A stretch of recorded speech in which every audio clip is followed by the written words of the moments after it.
Hey folks, this is Soul with another video, and today I'm going to go over highlights of the upcoming patch 11.1 Undermined.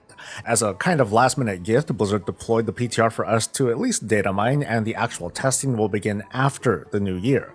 In the meantime, I'm going to highlight the important bits to look at, or at least listen to, so this will be a very minimalist video. It's going to be light on the commentary, simply the facts and what we know. Please hit the like button if it's useful, subscribe for more WoW coverage, and catch me whenever I'm live for a chat.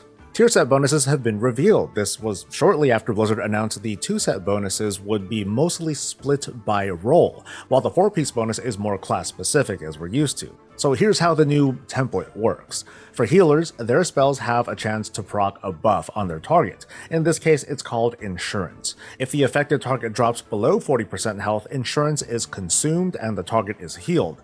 And this is the most straightforward out of all these 2-piece bonuses. For tanks, when taking damage, they activate a self buff called Luck of the Draw, which activates their major defensive cooldown for a few seconds. This might have some cascading effects, like for example with paladins. If they're spec'd for the Guardian of the Forgotten Queen PvP talent, this set bonus will give them random invulnerability to all damage, on top of the talent, which also procs this, on top of the actual use of the ability. For DPS, abilities have a chance to proc a winning streak buff, which causes a variety of effects. For example, Beastmaster Hunters will auto-proc a more powerful barbed shot, which potentially affects the hunter's priority when it comes to focus regeneration. We can call it lazy, we can call it on theme, we can call it both, but clearly these 2-set bonuses are focused on chance or gambling. It's, kind of a sort of goblin thing. And here are the tier sets themselves, courtesy of Wowhead, and I'll also give a few more tier set examples. Demo locks will have their 2-set randomly proc a Dreadstalker, and hopefully any additional procs or benefits that come with having that out. Using a major DPS cooldown also procs this effect, and this is shared across many of the other DPS specs. Another way to look at it though, for Fury Warriors and other specs too, they get increased effectiveness of their major abilities in a stacking buff, and a chance for it to reset after so many procs. So a lot more of this rolling the dice and gambling. The 4-set bonuses are more spec-focused, while still based on these thematic procs. So for prop paladins, while the Luck of the Draw buff is active, they'll basically be able to use their Shield of the Righteous much more, and it extends the duration of this Luck of the Draw buff. For now, I'd like to say this is very powerful. Our shield usage reduces cooldowns, it powers up hero talents, and passively it heals too. Moving on, Augmentation Evokers might be a dead spec, according to early comments. Shown in Datamining, Ebon Might, which is the staple of Augmentation's use in groups, will no longer affect tanks or healers. So far feels kind of devastating in small groups, because now the Evoker will only buff 2 players instead of 4. This is a pretty far cry of Augmentation feeling required for very high-end dungeons, and now, well, definitely not so much. Those marks that we get for achieving Keystone Master, ahead of the curve, or 1600 PvP rating, they're being adjusted. Before, it was a single feat of strength that awarded a tier token of our choice, but in Season 2, each of these achievements will award a catalyst charge instead.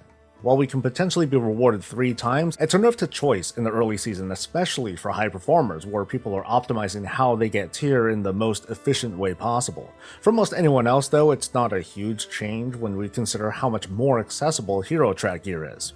This is one really big addition. I'm going to save my commentary for later, but I'm already excited to see a renown track specific for the upcoming raid.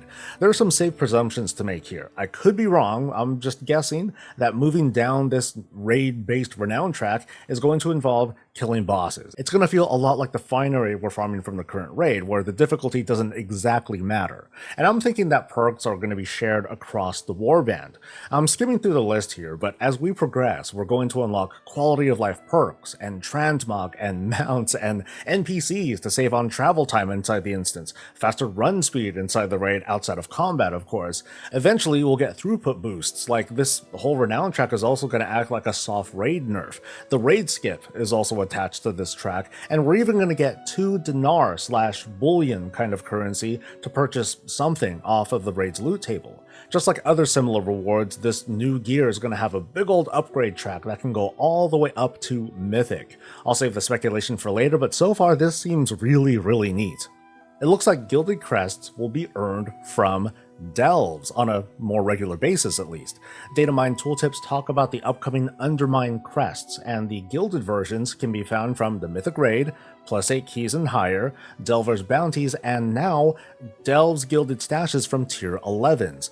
I'm just going to throw a guess out there, or food for thought. I doubt we'll be able to farm tier 11s for gilded crests all the way up to the cap. Maybe it'll be a 1 drop per week kind of thing, the equivalent of like a single gilded upgrade, but hey, it's nice to see something for solo and small groups to chase for. But I do wonder how the higher end crowd is going to feel seeing delves now as one of those side things or chores to knock out every week or else.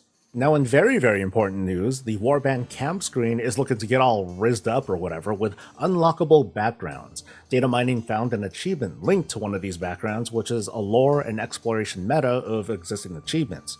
So it's something we can start working towards now.